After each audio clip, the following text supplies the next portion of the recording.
Hi there, I'm Kathy Getrust and I'm an instructor in community health. The topic of discussion today is going to be talking about the principles of skin care.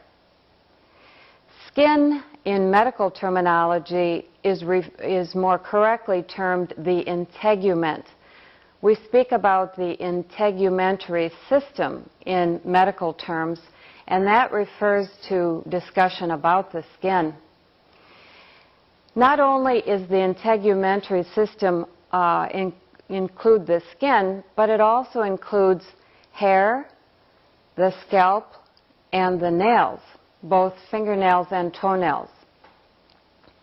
Some interesting facts about skin that can help you appreciate the importance of this topic is that the skin is the largest organ of the body.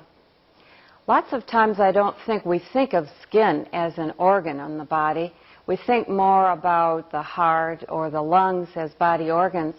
But in fact, the skin is an organ, and it is the largest organ of the body.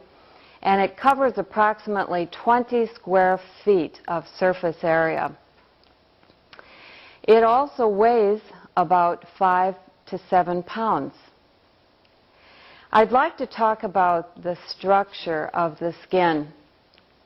The skin is broken into 3 separate layers. The first layer is the epidermis, then the middle layer is the dermis, and the most inner layer is called the subcutaneous or fatty layer. Let's talk about each of those in a little bit more detail. The epidermis is a very thin outer layer of skin, and it gives skin its color and also protection against the sun rays.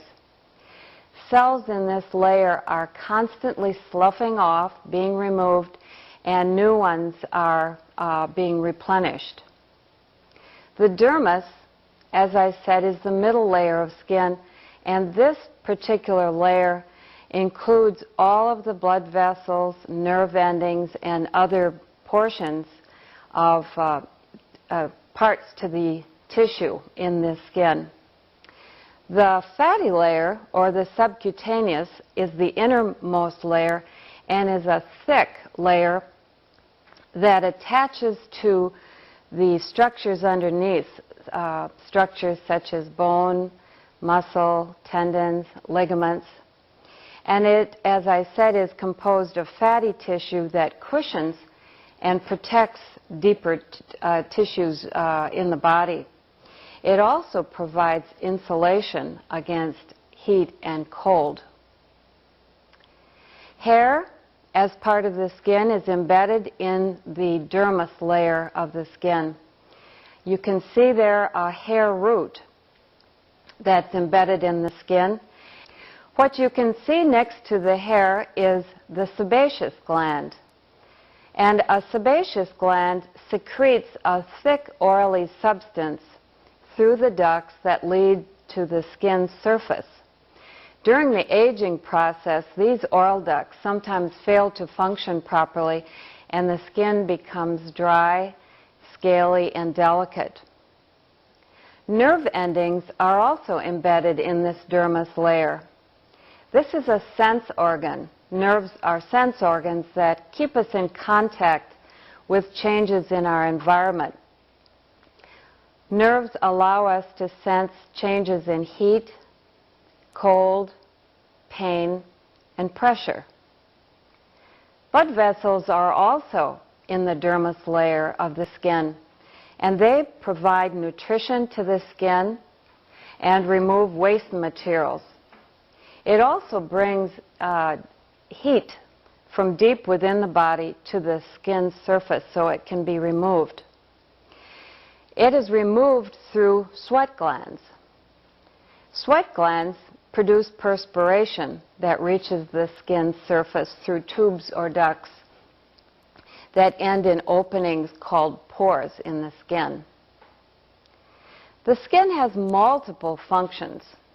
Probably the most important function of the skin is its protection of internal organs.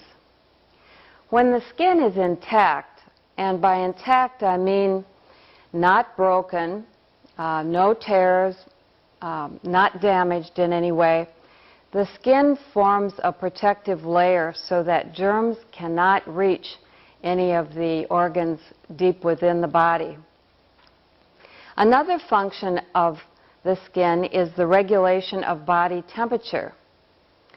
The heat of the body is controlled by changes in the diameter or the size of the blood vessels in the skin. When heat is sensed, could be due to strenuous exercise, could be due to a fever, a hot day, then blood vessels will dilate or become larger and come closer to the surface of the skin, and that's how heat is given off the skin by enlarging the diameter or size of those blood vessels.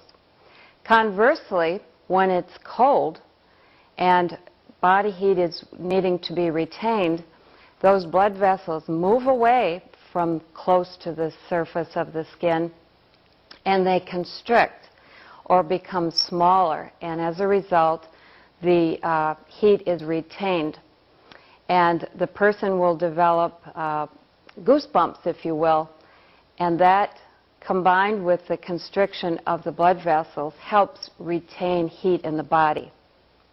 Another function of the skin is for the storage of fat and vitamins in the form of energy. Also, it eliminates wastes. Wastes we think of being eliminated through our stool and urine, but skin also eliminates wastes. Wastes such as urea, such as salts, such as lactic acid, and other wastes are removed from the skin. A function of the skin also is as a sense organ. It perceives changes in temperature as well as pain and pressure. Also lubricates the skin, and it does so by